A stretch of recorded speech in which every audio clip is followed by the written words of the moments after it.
Namaste and welcome to the concentration experiment. And I call it experiment because it's an experience.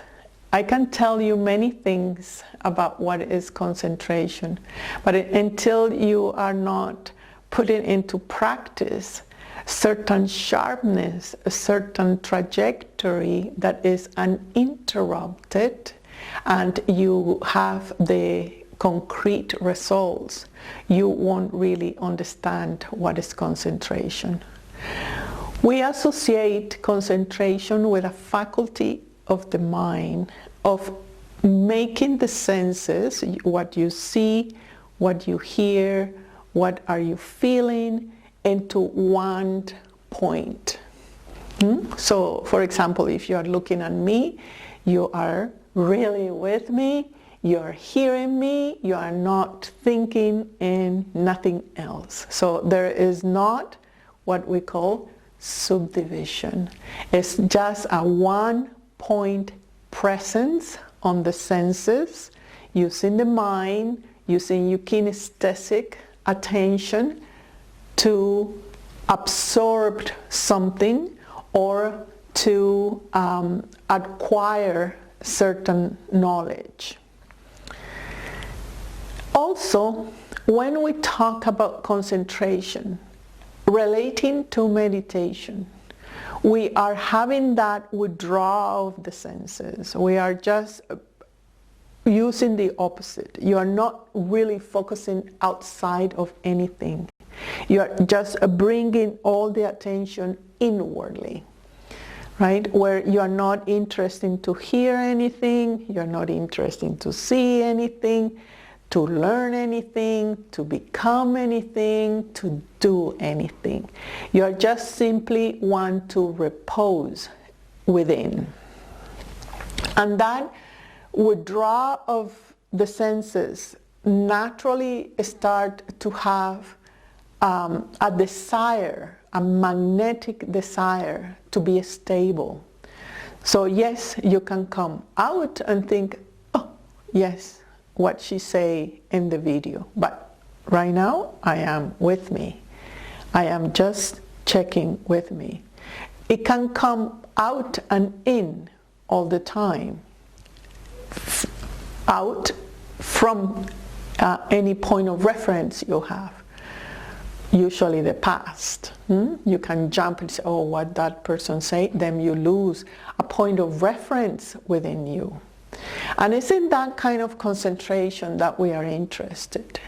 Because when you have that point of view within, in a stable way, meaning that you can integrate what is going on with you, what is your own cozy house inside of you, when you are containing yourself and you don't allow any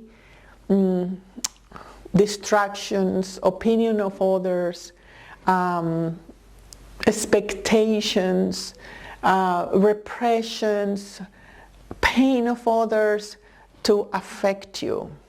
And meaning affect, it doesn't mean not to feel it.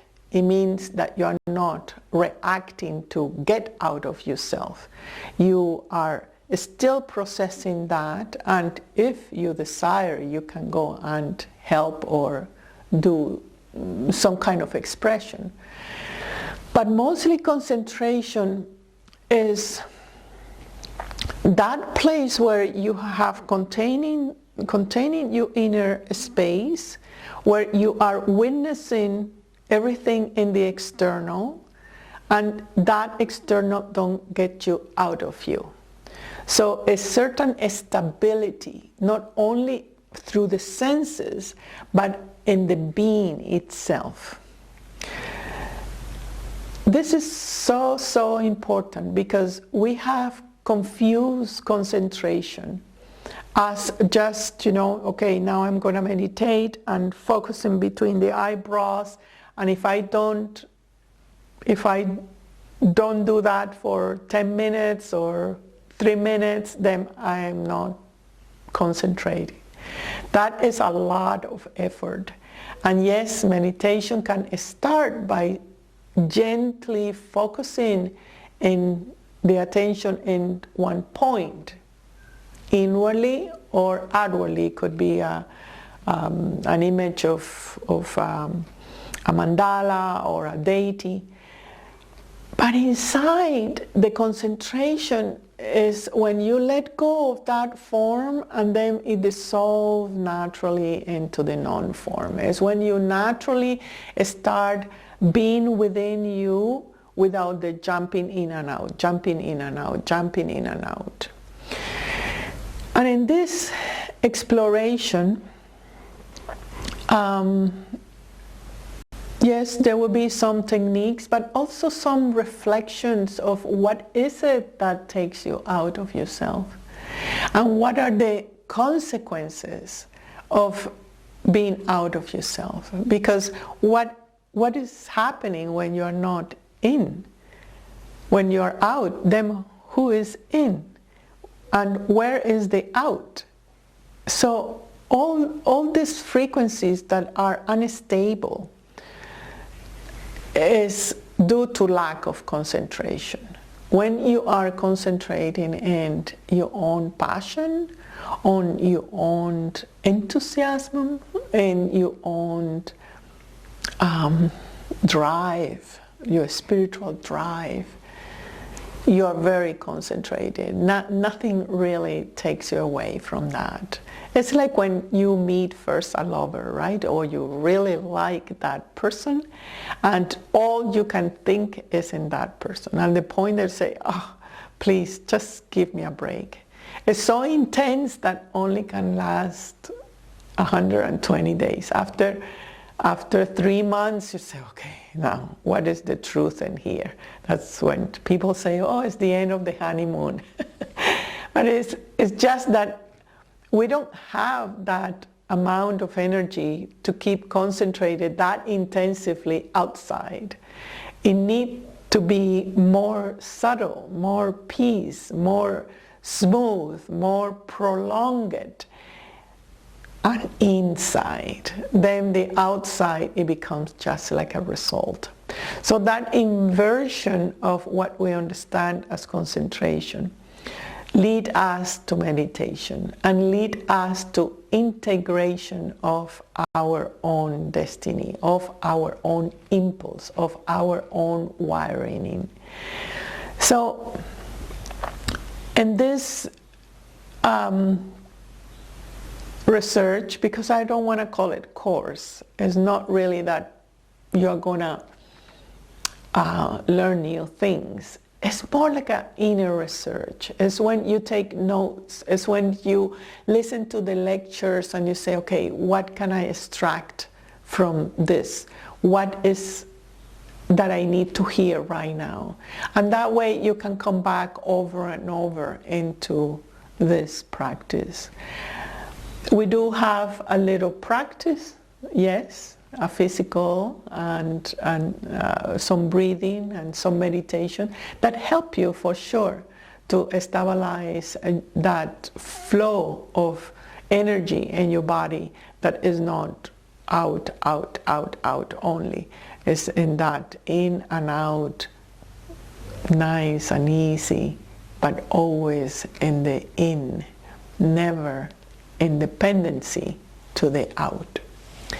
So I'm really excited that you have decided to take this journey, and transmission is a big factor, as in all our teachings. Just your sincerity of sitting and listening with no rush. Take your time in each lesson, in each segment, and take notes, reflect, and apply the concentration. Let's say for 7 days that you do the course, or no more than 20 days. Try to finish this in 20 days. So you set your mind and say, okay, in 20 days I'm totally be concentrated in what I am learning, on what I am researching. That way, your own inspiration, your own revelations will nourish you, and this will serve you just as a stimulation of what you're ready to learn right now. I thank you because all your inner work affects everything.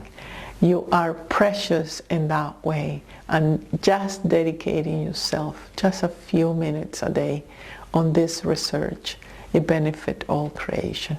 Thank you very much. Until next lesson. Namaste.